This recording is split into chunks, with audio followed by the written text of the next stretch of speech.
Rather than give us Elden Ring DLC news at the Game Awards, FromSoftware revealed a whole new game, Armored Core 6. Many fans were wondering whether this game would take on a Souls aspect, but a new interview with IGN should quell that expectation. Armored Core 6 will not be like FromSoftware's Souls or Soulsborne Ring games. It will be like older Armored Core games. However, it will share some similarities to Sekiro. And I want to talk a bit about the section of the interview that talked about that, since I feel like it hasn't gotten covered as much as the other points in the talk. Hi everyone, Mad Luigi here. With Elden Ring winning so many awards, I figured I'd talk about some of the Game Awards news in the meantime that I'm working on Elden Ring lore for the Christmas season. So be on the lookout for those videos, and subscribe if you haven't to keep up to date with that lore. Now let's get into the video. Yesterday, IGN released the first focused interview on Armored Core 6, featuring Elden Ring director Hidetaka Miyazaki and Sekiro lead designer Masaru Yamamura. The interview delved into what to expect from the Mecha series' first installment in a decade. With so much time since the last Armored Core, FromSoft fans like us have largely come to expect a Soulsborne experience from the studio, leading to questions about whether Armored Core will be more like Armored Souls this time around. Fortunately, this interview puts those questions to rest. No, it will not. And there's no place for confusion since the interviewer referenced Armored Core being possibly like the Souls games over and over and over during the interview. Now, given the huge influence that games like Dark Souls and Elden Ring have had on contemporary gaming, it's not surprising that an interviewer would ask the director of those games how they might impact or relate to the studio's newest title. I'd say that's good journalistic practice. That said, Miyazaki was clear, saying, "No, we've not been making a conscious effort to try to direct it towards more Soulsborne type gameplay. First of all, let me just make that clear."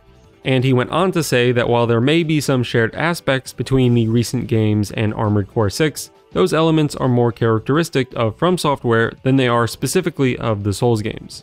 I think first of all, speaking to those aspects, you mentioned the heavy combat, the air of mystery, the exploration, and sense of darkness. I think rather than being typically Soulsborne, these are just things that are typical of FromSoftware in general. These are things we've always sort of enjoyed and always prided ourselves on.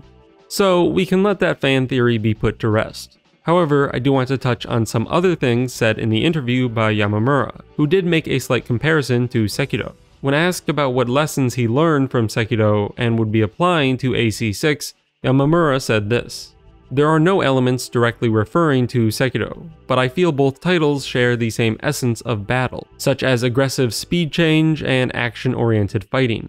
For this title, by continuing to attack even the strongest enemy, the force of impact can break the enemy's posture and inflict a large amount of damage, a critical hit.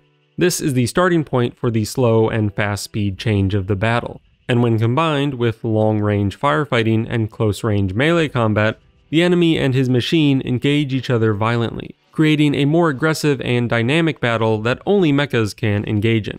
And to a follow-up question, Yamamura continued, "Rather than calling it a counter-mechanic, what we want to stress is this reason to continue attacking and to continue on the offensive. You want to create chances for yourself in combat, and turn the battle to the player's advantage. So what we feel is this is going to create a really nice back and forth flow in battles in Armored Core 6. And create this nice mix of offensive and defensive play. But we want the player to feel like they're constantly able to pressure the enemy, and that's why we incorporated some of these systems, which really does sound like it could have been a description of Sekiro."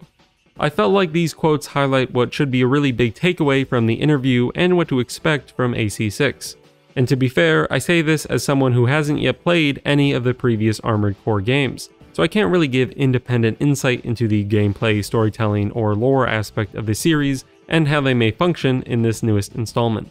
And I think it's even more important to heed these words since Yamamura is the lead director for AC6. The article notes that Miyazaki was, in his own words, an initial game director, and it even continues saying, "Miyazaki himself is largely taking a step back from this project. He jokes that he's excited to play as a fan, instead providing the concept to Dark Souls veteran Masaru Yamamura. The takeaway here is that we can expect a flow of combat in Armored Core 6, something similar, yet of course distinct, to what we experienced in Sekiro, which definitely had more of a direct back and forth between offense and defense than other recent FromSoft games. This will be one of the more direct avenues that FromSoft can put their recent experience and new expertise to use. Even if they all haven't been as direct with it as Sekiro, the Souls games have all crafted a compelling flow of combat gameplay, requiring players to weave their attacks in with their defensive plays, whether that be dodging, dashing, or blocking. After all, the combat has been one of the selling points of the series. The flow FromSoft has gotten great at crafting over the past decade should fortunately be able to transfer over somewhat smoothly to Armored Core. There are plenty of aspects that Miyazaki and Yamamura noted about AC6 which will make sure it's different from the Souls games. Things like individually segmented missions and a huge focus on mech customization. But the honed stream of gameplay, the seamless back and forth between delivering and avoiding damage, seems ripe to jump ship from the post-apocalyptic fantasy series to the post-apocalyptic mecha one. And we're hearing all this from the top echelons of FromSoftware, that is exactly what is happening. So it's pretty good authority. At this point, I don't think I can offer much more insight. I think these notes from Yamamura speak for themselves. Of course, in the meantime, we'll be on the lookout for Elden Ring DLC news for the trove of lore that will surely be. Stick around the channel if you're excited and looking forward to that, and thanks for watching the video. I'll see you in the next one. Peace.